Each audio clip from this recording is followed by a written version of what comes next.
Welcome back to my video. So for today's video, mag-unbox tayo sa mga binibigay ng mga friends ko sa Las Vegas. So late na ako nag-unbox guys. So today, i-share ko sa inyo. So ano-ano ba ang mga binibigay ng mga friends ko? So una, si Sis April. So ito yun ang binibigay niya. Isa itong pinaka-paborito ko na binibigay. Always ko ito ginagamit sa Las Vegas kung pupunta kami sa adventure. So, I like this color. Pwede ito siya pa ganyan. Pa ganyan. And then, pwede rin ito pa ganyan. So, i-adjust lang dito. See? Napakaganda siya ng color. I like the color. And next, so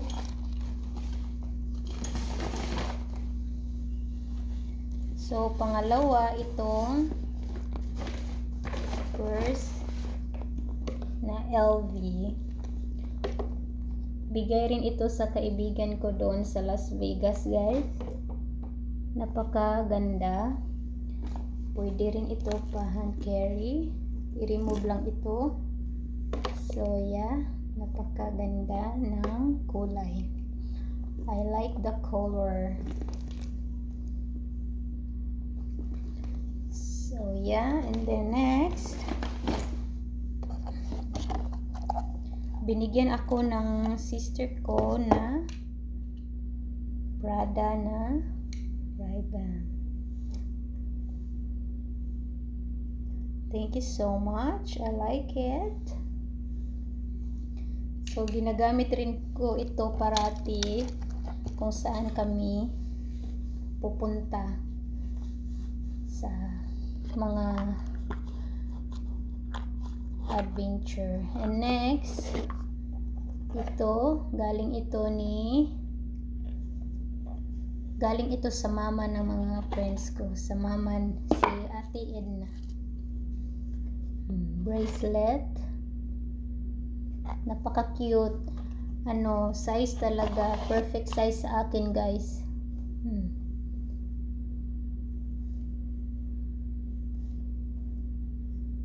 Kita ba?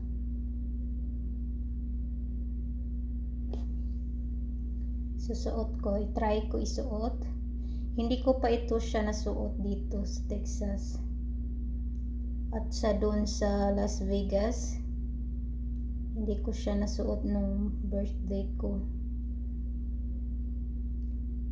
Nung pagdating ko doon guys, binigyan agad ako ng gift. First gift ko ito doon. Binigyan agad ako ni Ate Edna.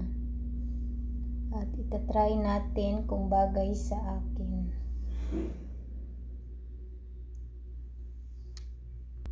So, napaka perfect size sa aking mga kamay. Ang ganda niya. Gold. Mahilig rin ako sa gold. Gold or silver ang gusto ko. See?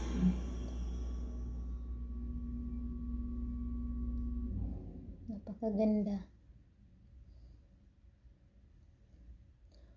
Parang black siya dyan sa pero brown siya sa personal.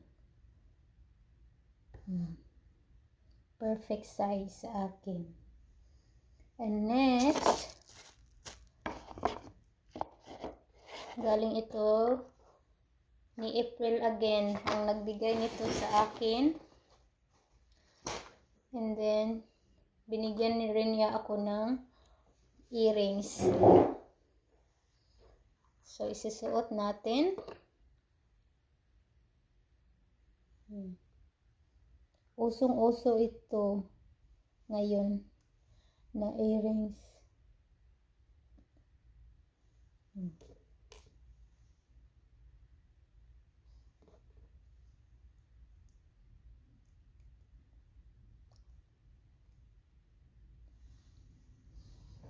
Hmm.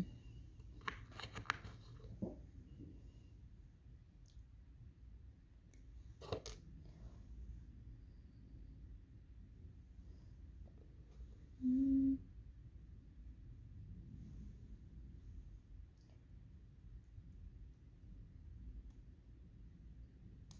Taran! Hmm.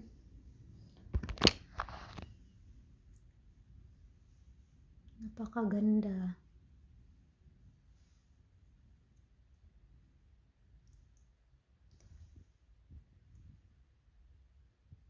So, yan muna ang masishare ko sa inyo today. So, thank you for watching everyone. Bye-bye!